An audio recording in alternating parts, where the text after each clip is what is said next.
Sebuah jaringan global Oxfam mengecam KTT G7 Summit menggunakan replika karikatur petinggi dunia yang tergabung dalam kelompok tersebut.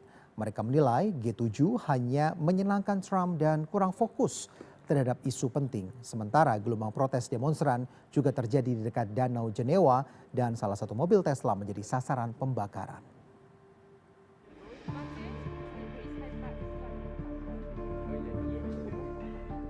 Organisasi internasional di bidang pengentasan kemiskinan dan ketidakadilan sosial atau Oxfam mengecam pertemuan G7 Summit.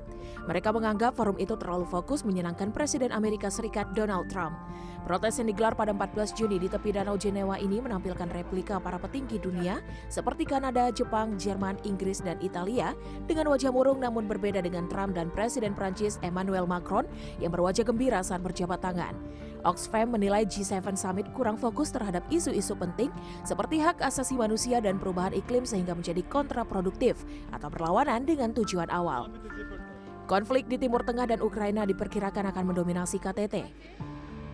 Namun ketidakmampuan Trump mengakhiri perang telah mengganggu ekonomi global sehingga para diplomat berfokus pada manajemen krisis yang ditimbulkan dan justru tidak melahirkan terobosan besar dalam mengatasi ketidakseimbangan ekonomi global untuk mencari sumber mineral penting di luar Cina.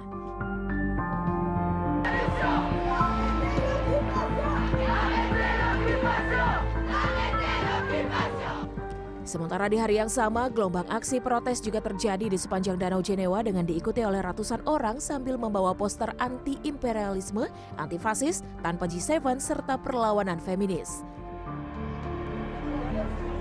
Selain itu, bentuk protes juga datang dari tengah danau di mana mereka memasang layar menolak G7 sambil mengibarkan bendera Palestina. Di tengah aksi gelombang protes di Jenewa, sebuah mobil Tesla menjadi sasaran amukan demonstran di pusat kota hingga menimbulkan kebakaran. Bangunan yang berada di sekitar mobil juga mengalami kerusakan dan sempat menimbulkan kekhawatiran warga setempat. Mereka juga menyoroti kasus ketimpangan global dan kapitalisme dengan menyuarakan aspirasi lewat poster bertuliskan "Rakyat bukan G7" dan "Musuh kalian tidak datang dengan kapal, melainkan dengan jet pribadi". Rencananya para pemimpin G7 akan menggelar KTT di kota Evian-les-Bains, Prancis selama 3 hari. Swiss telah mengerahkan 4.000 personel tentara, sementara Prancis menerjunkan 8.000 polisi untuk mengamankan jalannya kegiatan.